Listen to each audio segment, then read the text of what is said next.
jarumi Ali Nuhu ya samu damar hawa matsayin gwamnan jihar Kogi, wato Yahaya Bello.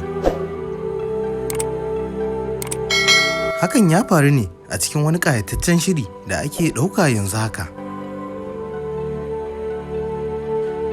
Shirin mai suna The White Lion an shirya shi ne domin nuna irin gudunmawar da zababben gwamnan jihar Kogi, wato Yahaya Bello, ya bayar ga al'ummar jiharsa da ma ƙasa baki ɗaya, musamman a ɓangaren siyasa da kuma rayuwar matasa.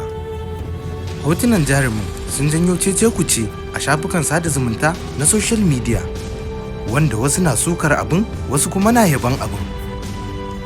Kowane irin fata mai kallo zai yi wa jarumin?